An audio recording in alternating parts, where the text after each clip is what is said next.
ドイツとロシアを結ぶ天然ガスパイプラインノルドストリームを爆破したのは米国だったと、米国によるウクライナを使った同盟国潰し、ドイツ潰しの側面もあるんじゃないか、同じ構図でも日本も潰されかねないということです。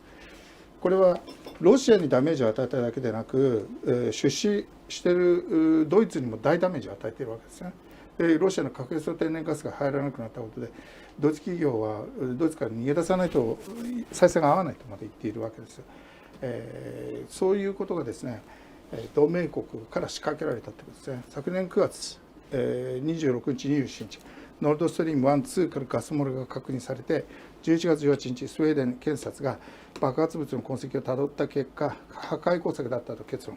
パイプライン権益を手放したくないウクライナと、欧州市場からロシア産石油、天然ガスを追い出したい米国の利害が少なくとも一部は一致したと、いうことですね。で、ノルドストリームの位置、ここです。これがバルト海ですね。で、その海底をこういう形で通るんですけれども、ノルドストリーム1と2があるわけですけれども。青いところ海ですよね。そうですね。そうです。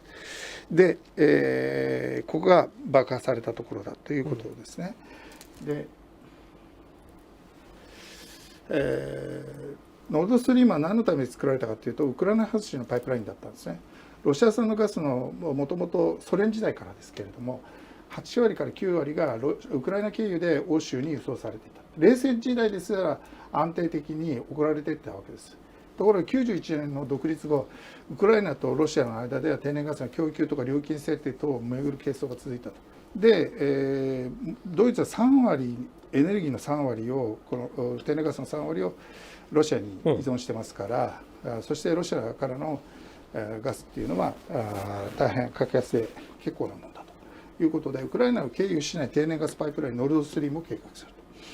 でガス通過量を失うウクライナは猛反発して安いロシア産原油を欧州市場から追い出したい米国と利害一致ということで、アメリカはですね、これ建設途中からずっとノルドストリームの建設をさせないために制裁で妨害を続けてたんですね。それでもドイツとロシア両国が一生懸命粘ると。それから沿岸国も応援してですね、最後の最後これ完成に至るんですね。IWJ は2月8日に発表されたアメリカの最も著名な独立調査報道ジャーナリストのシーモア・ハーシュがノルドストリームパイプラインの爆破、米国が行ったという大スクープを報じた。これをですね、10日から15日にかけて、ハーシュの記事を仮訳して号外を発行しました。ハーシュが公開している記事はこれです。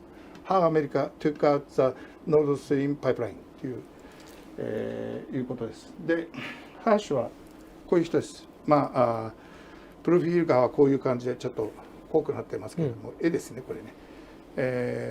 69年にですね、ベトナム戦争中のウィリアム・カリー中尉によるソーミ村虐殺事件の暴露。これで、彼はあれを取るんですね。ピューリッツァー賞を取るんですね。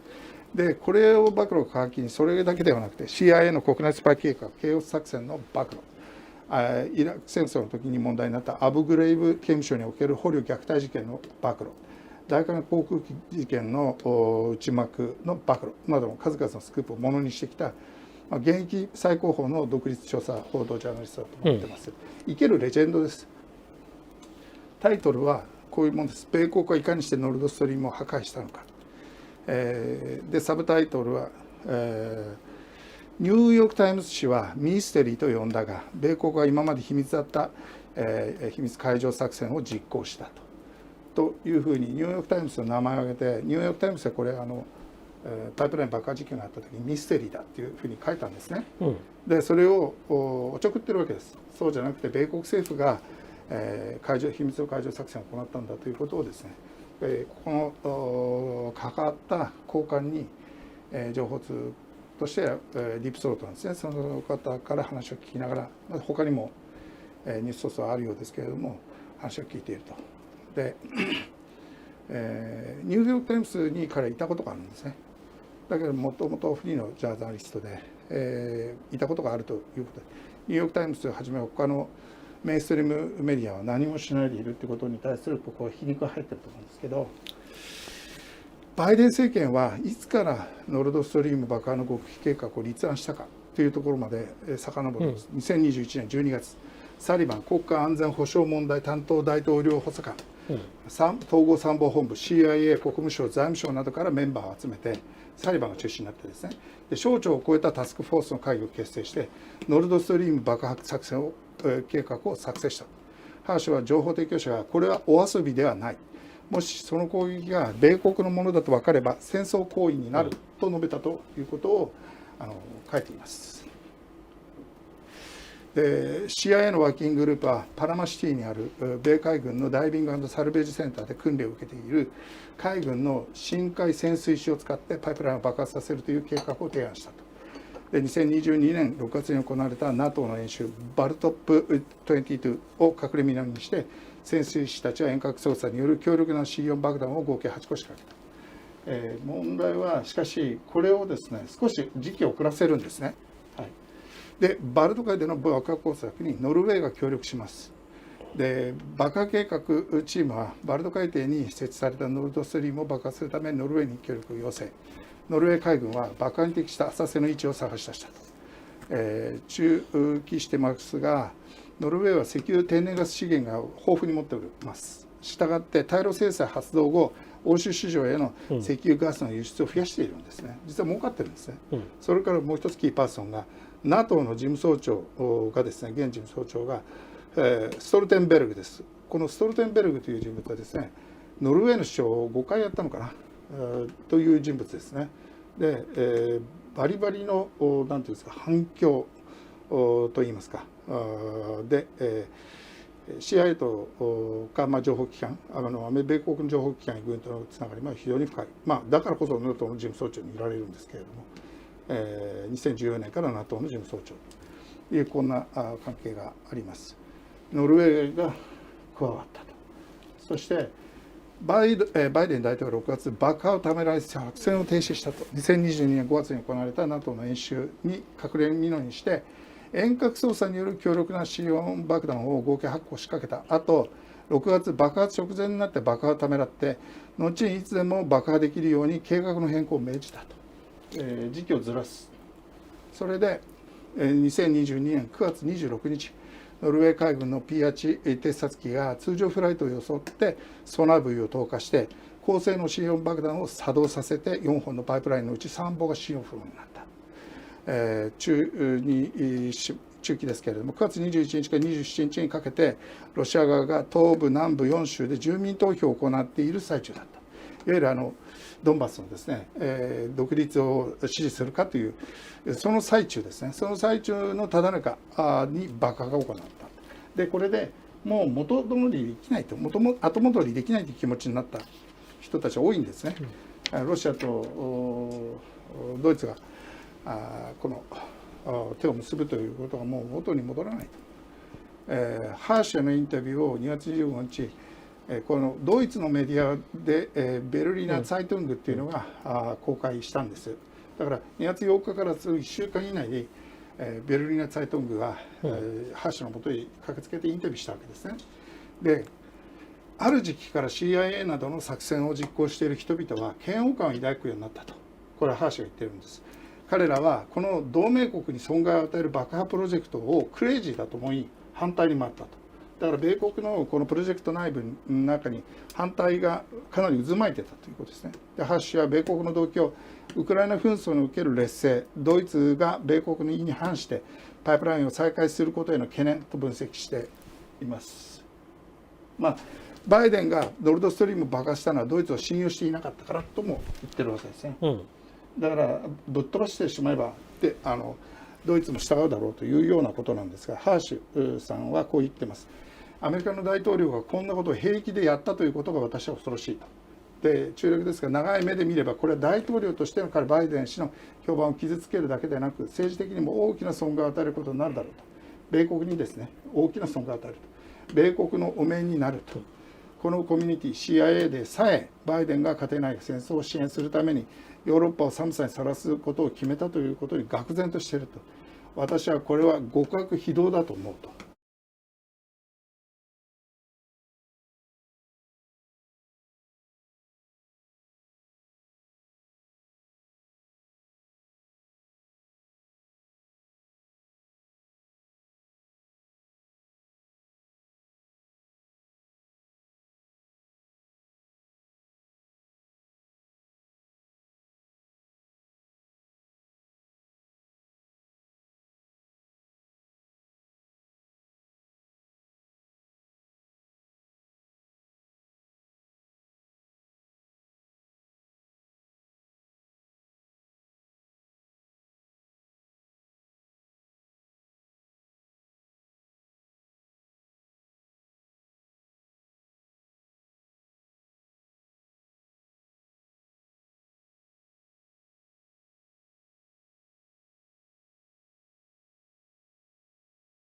Democracy Now! Co-host Juan Gonzalez in Chicago. Hi, Juan.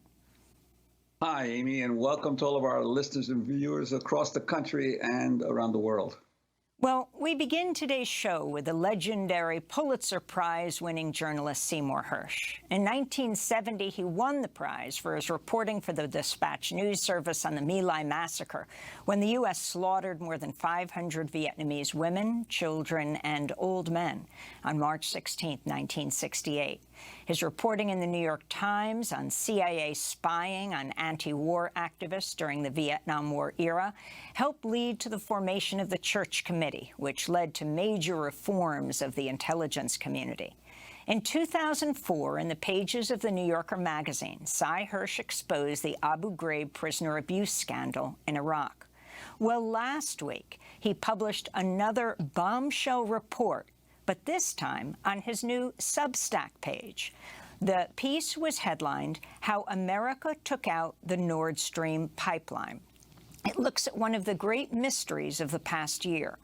Who is behind the bombing of the Nord Stream pipelines, which were built to carry natural gas from Russia to Europe?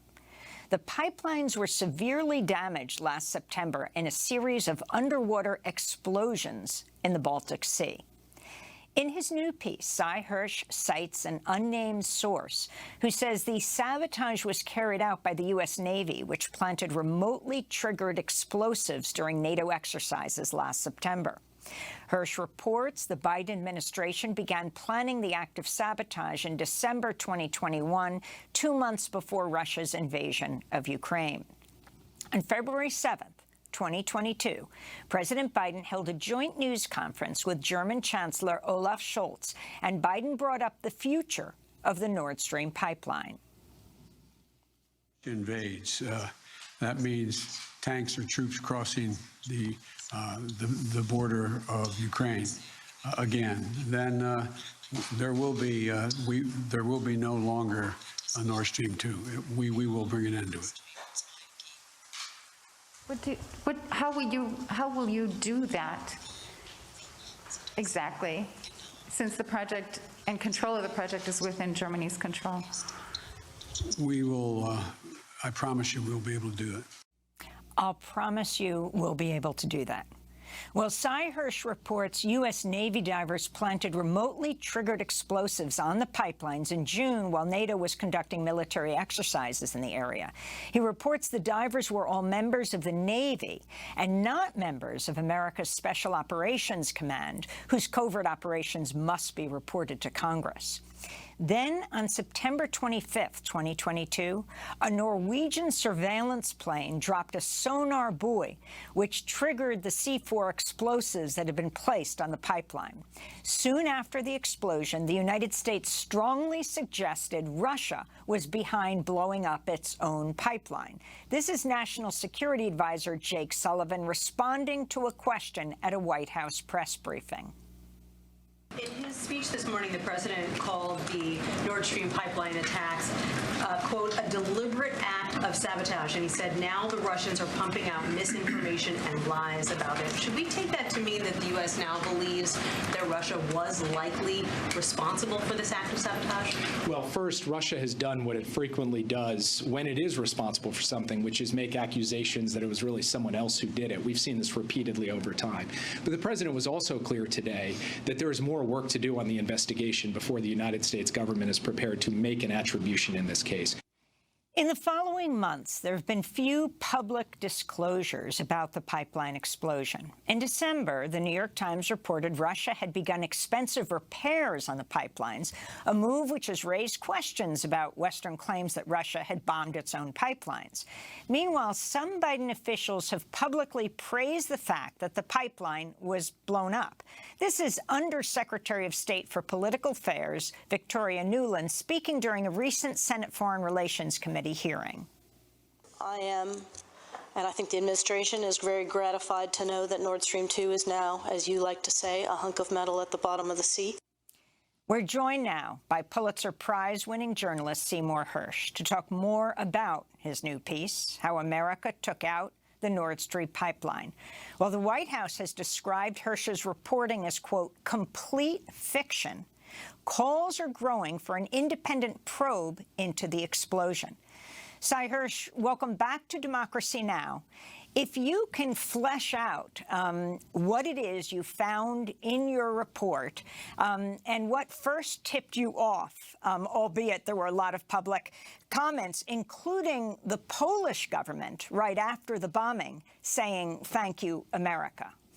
Lay it out for us, Sy.